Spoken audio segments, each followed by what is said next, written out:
just to see how much things have changed over the years, and it's just kind of been a gradual shift of these things. And I think obviously I was frustrated and all that, but I think it's road courses mostly. Turn one after restarts. A lot of the places we moved the restart zone back. Like if it was off turn 6, maybe at Watkins Glen, that would be a good thing because I think overall the race was great, aside from the inability to pass, right, which is a problem, and that's kind of what spurs on those restarts of, all right, I've got to get a spot or two here because it's the only chance I really have, aside from a handful of cars that could pass a few guys. So, but to answer your question, no, I don't think I'll put my hat in the ring on officiating racing or telling people what they should and shouldn't do. We'll go to the front to Kelly. Kelly Crandall, Racer.com. Martin, in Iowa, when you made the announcement about retiring, I think you had spoken about being able to now go do what you want to do on your own schedule, and you were looking forward to that part of your life. How isolating is it at all to be a NASCAR driver, a top-level NASCAR driver, to have to be in this bubble and really not know what's going on or have anything going on in the rest of the world? Yeah, I mean, it's just a big commitment, right? I mean, there's a lot of things that that you miss out on. We don't get sick days. We don't, we can't be late for things. It's none of that. So, we can't take a weekend off of work or a day off of work or what have you to do friends and family kind of things, So there's a lot of things you miss out on, but that's part of the job, right? That's what you commit to, and if you're going to do this, you have to be all in. If you're going to be good at it, you have to be 100% committed to it, and so you just get comfortable in that situation, and you understand what it is, and I think the people around you do as well, right? So I wouldn't say you feel isolated. You just feel like you miss out on a lot of things. Do we have any additional questions for Martin? We'll go to Dustin and then back to Bob. Dustin Long, NBC Sports. Martin, is it even too late to change your ethical guidelines on how you do things? Probably. Yeah, I mean, I've been kind of racing the same way my whole career, so you can't just wake up one day and say I'm going to drive through everyone. It's just not in your DNA. I know there's still a lot of questions about tires and stuff, but what's the process today, and what are the challenges and things you're looking forward to getting ready for tomorrow night? Yeah, it's just been working on it all week like we normally do, and looking at video and data and simulator time, and trying to kind of understand or guess somewhat, because the hard part about this track is it changes a lot. You never quite know what you're going to get. Are we going to race the bottom? Are we going to race the top? Are the tires going to wear out like they did in the spring, or is it going to be like last fall? So there's always a lot of questions when you come here, and I think we have a game plan that we feel like is the right way to approach it for us, and we'll just take it one step at a time, and it starts here in about an hour. Bob. Bob Parker, Respect Sports. So, are you nervous about tomorrow night, or are you like, well, whatever happens, or what happen? Because it could be your last shot to continue vying for a title. Yeah, I mean, it is our last shot, right? So, yeah, I don't know. I wouldn't say nervous. Just you kind of just want to get it going. The next 24 hours, there's going to be a lot to talk about, a lot to think about. A lot of guesswork as far as how do we approach the race, and yeah, so we'll just see. But I wouldn't say it's nervous. I mean, I've been doing this long enough that I just look forward to the opportunity, and you more just want to get it over with and see how it all turns out. So hopefully it's good. But we're the guys are working hard, and I'm hoping it races like it did in the spring, because that worked well for us. Yeah, we'll just see. But hopefully it goes well. I'd say that watching your post-race interview on TV, it seemed maybe you were potentially a little bit almost defeated, or almost like just kind of done with it. So I'm curious if you have any of that sense. That usually lasts just a few hours, and then you get home and you're like, okay, everything's okay in the world, and we're going to get to work on Bristol, and hopefully we can, do what we need to do. It's not going to be easy. We're in quite a hole, but look forward to the opportunity and just try to hope that nothing bad happens. Any final questions? Thank you, Martin. Good luck Thank this you. weekend.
We'll go ahead and continue our media availabilities for today. We're joined by Denny Hamlin, driver of the number 11, Joe Gibbs Racing Toyota. If you have a question for Denny, go ahead and raise your hand and we'll get a mic to you.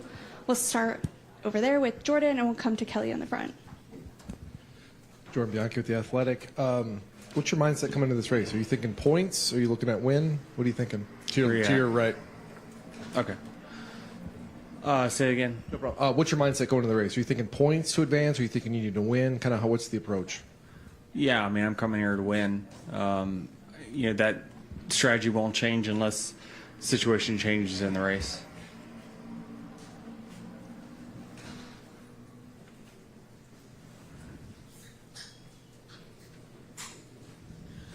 Kelly Crandall, racer.com. Danny, I have two for you. First,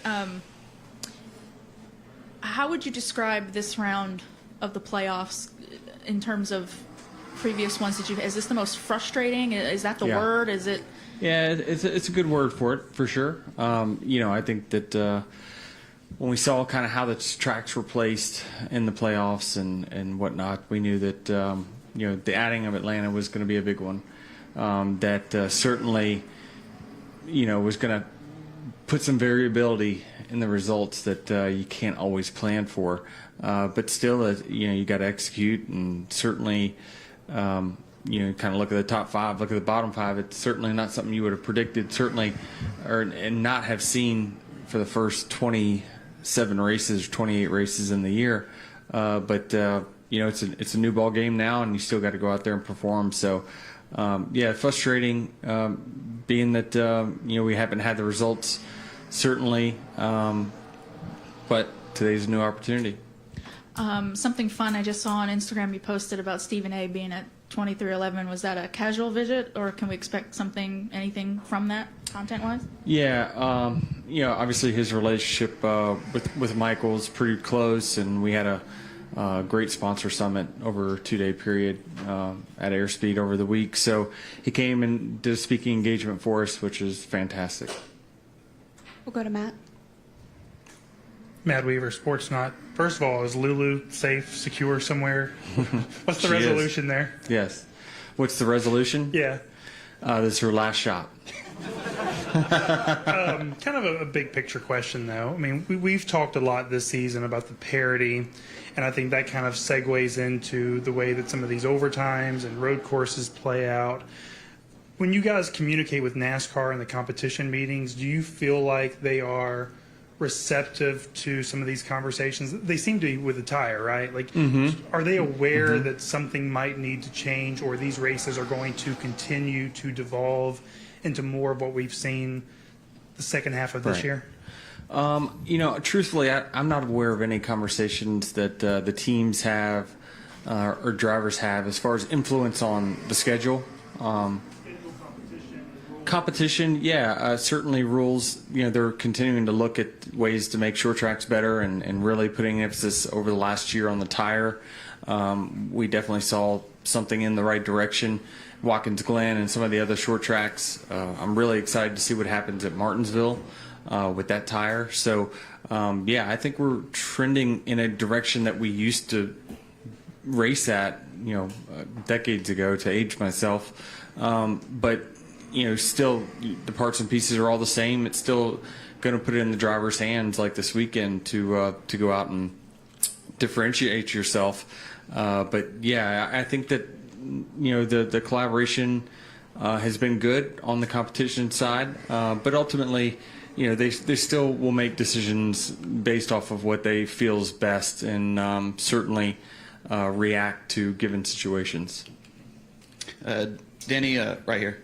Yeah, to you. Hey. Trenton Warson with FrontStretch.com. So with Bubba Wallace signing that extension and everything, does that imply that there's been any kind of charter movements going on with 2311 signing? And if so, was there anything changed to go into your favor that you're looking for?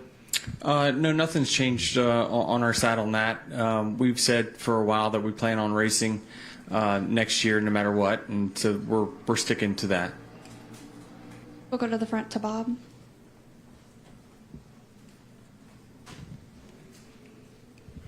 Bob Hawkers, Fox Sports. A couple on Bubba's extension. Is that Was that something that you felt like was a no-brainer? You know, obviously ran well but didn't make the playoffs. What do you want to see out of him, or do you need to see out of him? Yeah, I mean, the 23 team needs to make the playoffs every year. I think that that's our expectation, and then, you know, make a deep run and finish in the top 10 in points. That's kind of our expectation of kind of where we're at right now. Just getting in, it's hard for me to say that that'd be the only expectation, but it is an expectation to, given the standards that we're given for ourselves. So he knows that he needs to get better. I think he has gotten better. So as long as he continues that, you know, last year when he made it on driver points, he was 14th. This year, 12th. So, you know, while it won't look great in the final box score because of, you know, once you get in, then who knows where you go. You know, your floor is only 16th. Certainly this year the end result's going to look worse than last year, but we know that given the stats that he's had, laps led, all that, everything has improved over what he had last year. It's just got to take that next step. And at your sponsor summit, would you say your sponsors are more concerned or ask questions about the charter, or they ask more questions about whether you're going to advance out of this weekend? It was a little bit of both, certainly, but you know, we were really strong in our messaging that you know, nothing is changing from our employee standpoint to our sponsor standpoint. You know, going forward, you know, what battles we have off the racetrack is on ownership, and we're going to make sure that no one is adversely affected by that. We'll go to John. John Nubialt, driver, right here in the middle. So you already kind of addressed this with, you know, the stats that Bubba's been putting up this year. Obviously, you know, since he joined 2311, his floor's kind of been 10 top 10s, then 5 top 5s, then a pole win. But obviously he can most likely surpass those this season. So what have you kind of seen behind the scenes that have been like the biggest difference maker in him kind of getting those strides each in every season? Yeah, I think his willingness to continue to learn is something that I see that's very, very positive.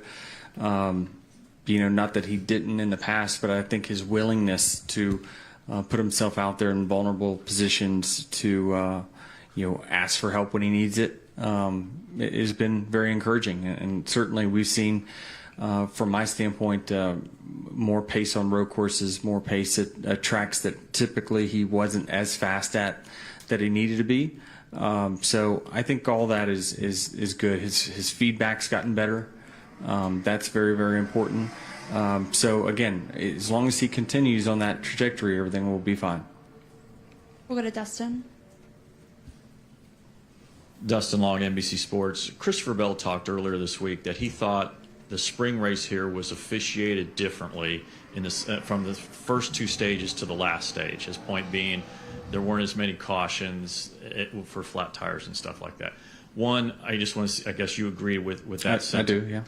So what is the hope, or what is, if there's a messaging of what you want to see or what the competitors need to see out of the officials with so much at stake on the track? Yeah. Obviously they're going to play a role with what they do or don't do.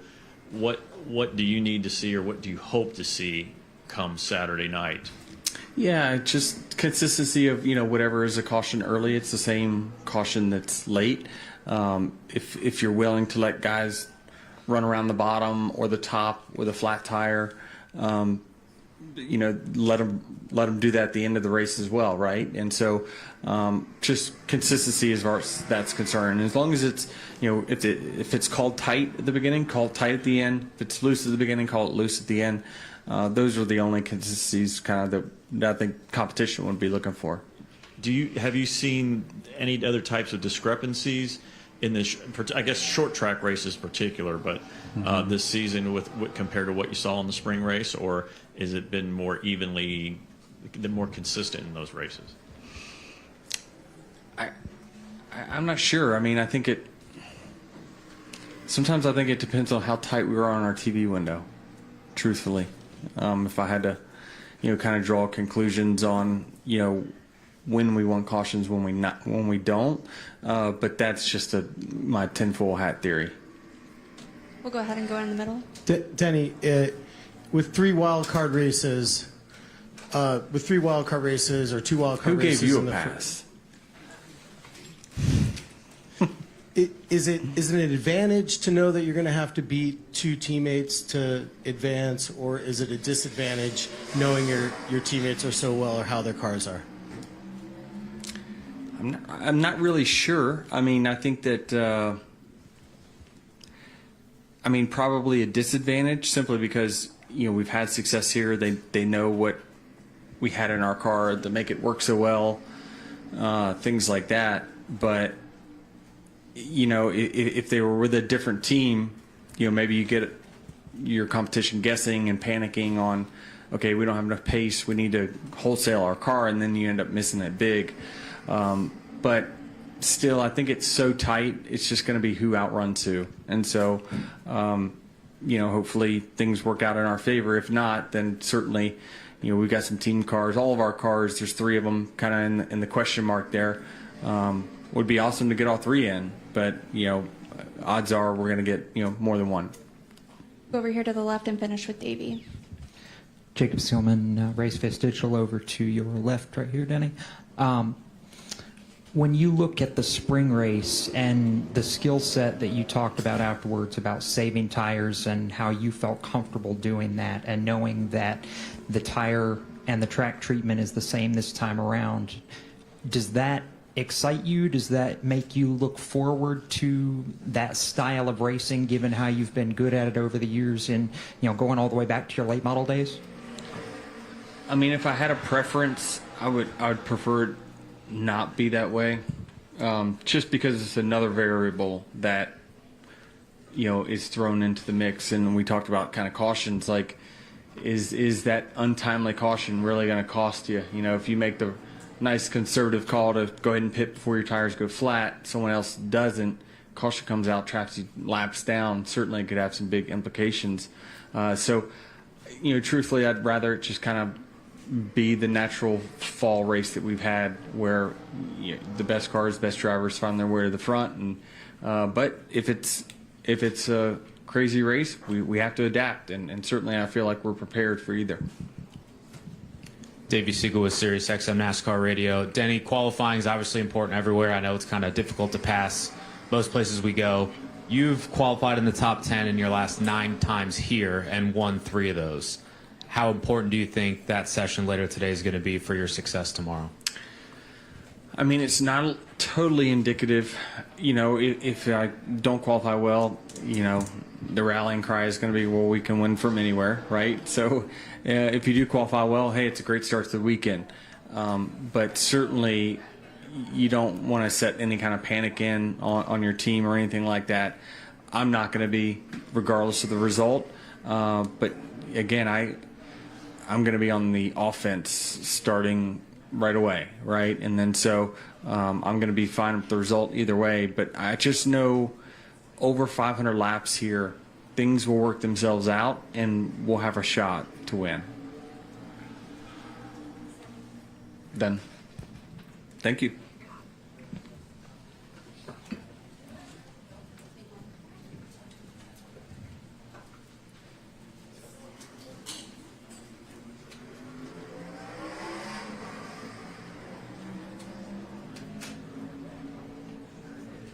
To the edge of it rather than jumping over it, and it's just difficult to do.